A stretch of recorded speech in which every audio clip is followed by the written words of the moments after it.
thing for you to think about and take notes at the very end. But I just thank you for joining me for this talk titled Heal, Spay, Love.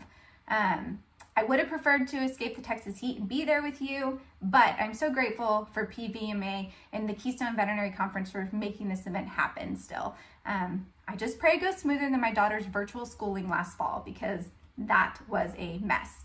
And this morning I've gotten to listen to some amazing speakers already and connect with some of you over like Messenger. And so I'm just really excited to be here and very thankful that they made it happen still. So to introduce myself, my name is Dr. Tanasia Crocker. I'm a 2009 graduate from Texas A&M University. I live and work in Texas currently. I did do an internship in California, but I've been in Texas since then. While I prefer to give my talks in person, we have all learned to be more flexible recently. So let's discuss the veterinary life and what we've learned along the way. Heal, Spay, Love. So that's the title of my talk. And if you're not familiar with the book, Eat, Pray, Love, the premise revolves around the main character traveling and finding her joy after experiencing struggles and losses. Struggles and losses. That sounds a little familiar these days. In fact, even prior to the pandemic, many veterinarians expressed a regret over pursuing this degree. That is the entire reason that I started to travel and share my story as a veterinarian. My story is a little different. The truth is, none of us have it easy, but I promise you can find joy in this profession. Let us share with one another the lessons we've learned about ourselves, our passions, our abilities, and the cultures that have allowed us to achieve success and enjoy being a veterinary professional. Now, after 11 years in practice, I do still love being a veterinarian. I know, surprising, huh? No, I'm not just lucky. I'm not naive about the struggles and difficulties that we endure. I'm not a glutton for punishment. I have put in the 60 to 80 hour weeks as an equine intern and an equine ambulatory vet. I have worked 21 days in a row as a general practitioner and an ER relief veterinarian. I have stayed 3 hours after my emergency shift to fill out paperwork and do that surgery that has to get done. I have been yelled at by clients and abusive staff members. I've gone above and beyond for a client to only have them complain and refuse to pay me. I have lived the harshness and the reality that can be veterinary medicine. But I still love my job. I still feel called to show up each day for my clients and my patients. I still love my work family and the culture that we created. I love being a veterinarian. In 11 years working as an equine vet, a relief vet, a small animal general practitioner, and an ER veterinarian, I have learned a few things that have guided me to this place of contentment, and I want to share them with you today. So, on that sheet of paper, it says what I've learned in veterinary medicine. So as I'm going through the things that I have learned and share them with you, I want you to think about what you've learned about yourself, about the culture that makes you have joy, and I want you to write those things down as you think about them. So, I have learned that you can prioritize your family and still have a 25 plus year profitable veterinary practice. I currently work in that exact model, and I can thank Dr. Epperson for showing me that truth. He taught me there is always going to be another veterinarian who can help the pet. There is never going to be another wife, mother, daughter, or sister. You matter to your family. You need to show up for them. I also learned that 23 days post-COVID diagnosis, you can still have a shortness of breath and fatigue and be exhausted, but that will not keep you from showing up at a keynote talk you've been excited about for months. I have recovered. I had COVID. It was horrible. And if you want to know more about my experience, I am open to telling you all about it. Just message me privately. I have learned that saying no gets easier and easier as you experience the positive benefit of it. This happens when you value yourself, your time, and can set boundaries. Empowering yourself and saying no is the #1 way to prevent burnout. I have learned that you can train clients just like you train your pets. We believe pets can be trained, why not clients? And isn't it exhausting when clients expect you to bend over backwards for them and do not in return respect you enough to pay you for the work? Guess what? By using positive reinforcement and setting clear expectations, you can procure the clients you want. No shot collars are even needed. I have learned that you can float 14 horses' teeth while 38 weeks pregnant in the Texas summer heat, and you will survive. You do, however, need a lot of water and one large pizza all to yourself. The physical limitations of your body will absolutely be tested in this profession. You need to take care of that body. I have learned that an effective internship can teach you how strong you are and make you a better veterinarian. The key word is effective. Even with the long nights, low pay, and taxing experience that was my equine internship, I left prepared, ready to work alone in a truck and pursue my passion, and I was very successful doing it. I have learned that leaving your coffee on the counter during an anal gland expression is never a good idea. Murphy's Law will always be in effect in those cases. I've actually not learned that because it's happened more than once, so I need to make sure I remember that. I have learned that some clients will never be happy, and that is their problem and not yours. There's a concept that I heard a long time ago, and it's called trash, not truth. And when a client tries to speak untruths to me about my character or about what I have done for them and their pet, I tell myself that is trash and that is not truth. And it's actually something that's written all over my office. And it's something I want you to remember. Do not let a client speak untruths into your life. You need to throw it out like the trash. I have learned that what I do, it has meaning and purpose. I have learned that creative scheduling can be a great way to find that elusive work-life cohesiveness. I don't like the word balance. You're never going to achieve balance, but I do think your work life and your life can work together. I have heard of practices that have vets working longer shifts and fewer days. Practices hiring 2 part-time vets versus 1 full-time. Personally, I negotiated a schedule that allows me to pick up my elementary school age daughter 3 days a week from school, and it has allowed me to be a better mom and veterinarian. I have learned that some days will be hard, but I will survive them. And I have learned to be grateful and that you can teach yourself to focus on the positive.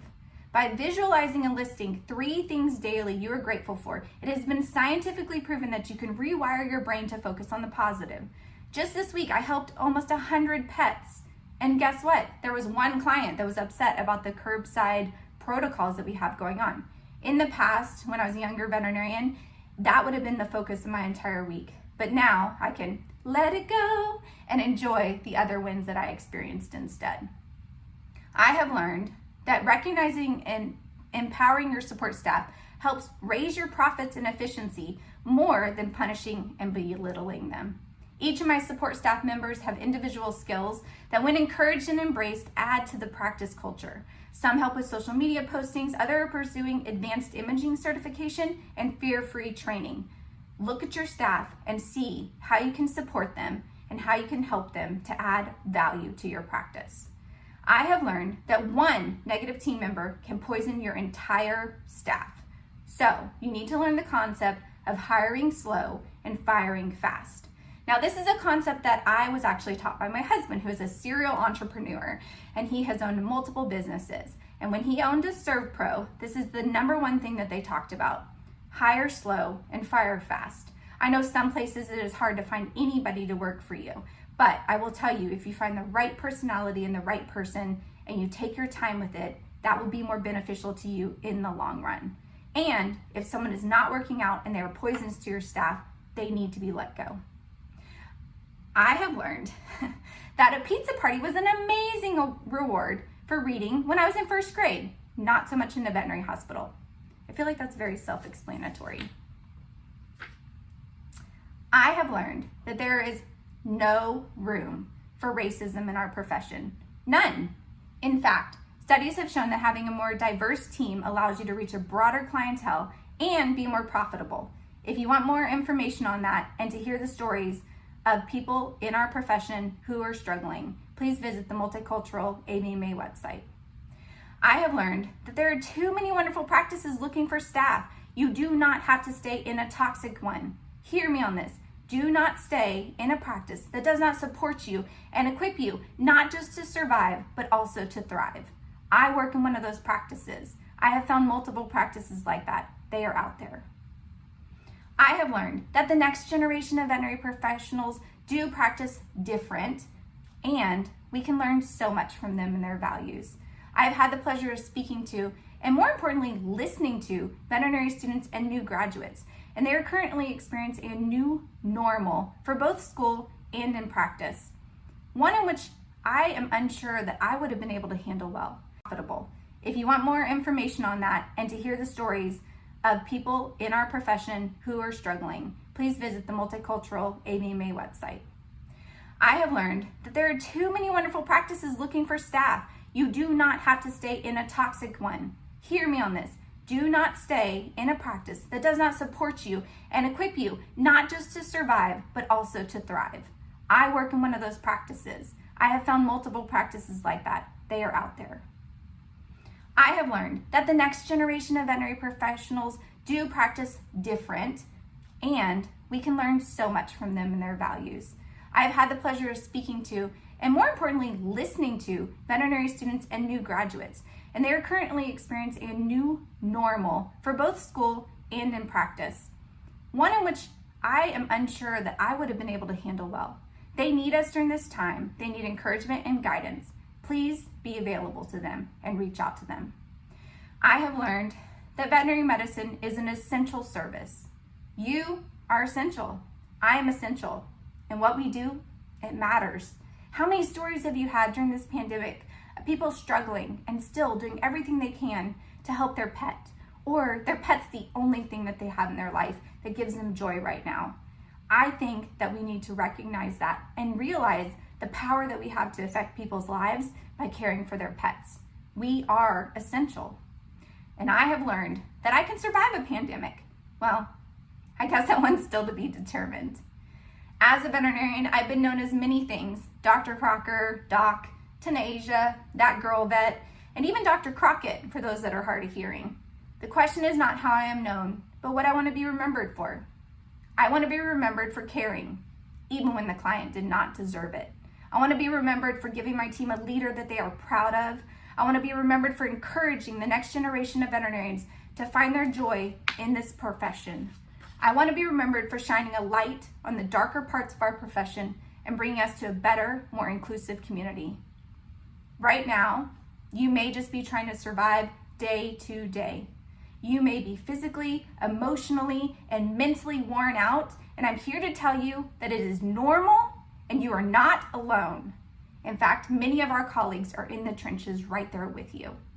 I encourage you to write down 3 people's names on the PDF of people that you want to connect with in the next month. It can be veterinarians, it can be colleagues, it can be support staff, it can be anybody. Write them down, reach out. We need to check on one another right now because we are all in this together. The lessons I have learned have helped shape my career. Working in a positive culture where I'm supported and I feel valued by my staff and my clients is the key to this profession. It is my key. I encourage you to take some time and answer the questions on the PDF. What have you learned so far in your veterinary journey? Are you happy? Can you get back to that place? I believe you can. Thank you. That's it, guys. Now, I wanted to leave us some time. I had a lot of things that I wanted to do in person for us to interact more with, but obviously, virtually, we're not able to do that. But if you have anything that just stuck out to you, if you have something that really struck you, I appreciate if you share it in the comments, or if there's something you think I missed or that you've learned that has really helped you in your profession understanding, I think that that is very important for us to share with one another. One of the most powerful things I found right now is sharing our stories and having other people say, that's my experience too. I thought I was the only one. I thought I was the only one struggling. I thought I was the only one dealing with the difficult clients. I thought I was the only one that was worried about their practice because of financial struggles. And guess what? There is hundreds of people out there that are in the same place as you and are dealing with the same thing. So instead of holding it in, I really encourage you to share your story, share your thoughts, and reach out to one another. I think it's the only way that we're going to get through all of this together. And if you take this PDF and you fill out any of this, and then you want to post it on any social media sites and tag me at dr.tanasia.crocker, I would love to share that with students and with veterinarians. But let's reach out to one another. I think it's the only way we're going to get through this. Let's see if anyone has anything in the comments. Yogi wants to know, thank you for saying it's refreshing. I appreciate it. Kate said, I want to be remembered for caring even when the client didn't deserve it. Kate, that's been one of the most difficult ones that I've had to come to terms with. But I've found it's probably one of the most powerful ones, because a lot of times when clients are being hurtful or hateful, it's because there's something more going on in their lives. And especially right now, I mean, think about right now, the struggles that everyone is going through. And sometimes they're going to take that out on us because they're worried about their pet or they're upset about their pet.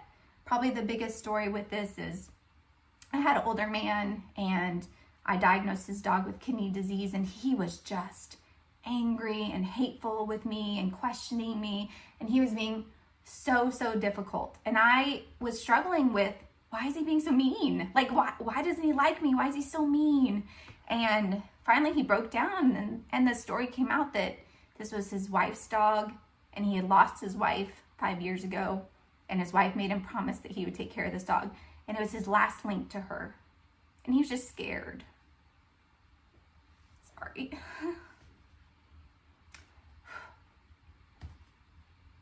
So sometimes our clients are scared and they need us to be understanding. This is the bad thing about being at home by myself. The tears are going to come a little easier.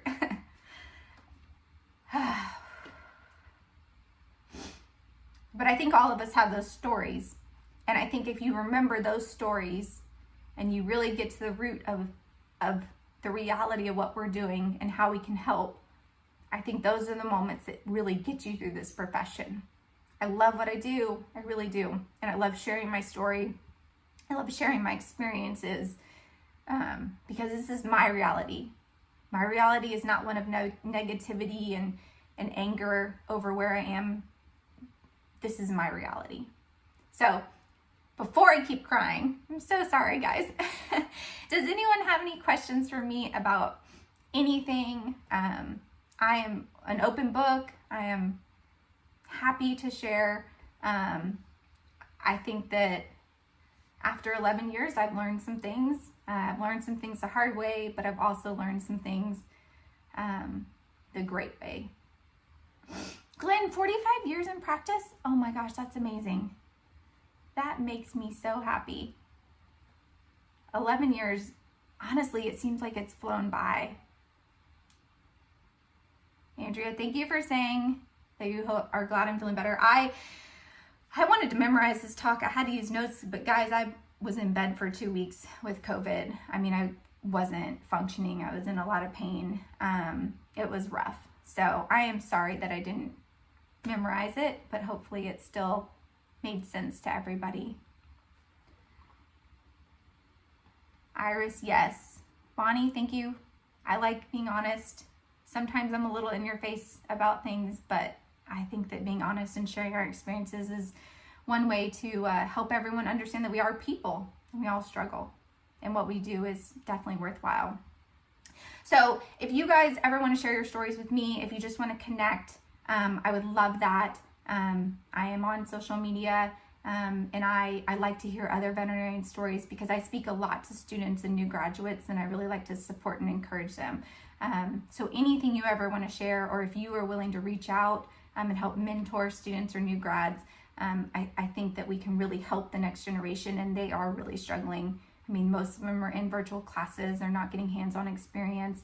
It is a difficult time for them too, just like it is for us in practice. So just a quick thing that if you are ever called or feel called to do more, or you have the time to, even if you can't do stuff in person, virtually, there is still so much that we can do, as this conference shows. So I really appreciate everyone coming and that everyone has joined over your lunch break. I hope you enjoy your conference. I'm going to jump in and out of some of the sessions. And if you ever need anything from me, I would be happy to help out in any way that I can. You guys are a great audience, even though it's virtual. And I hope you guys have a great day. Thank you so much.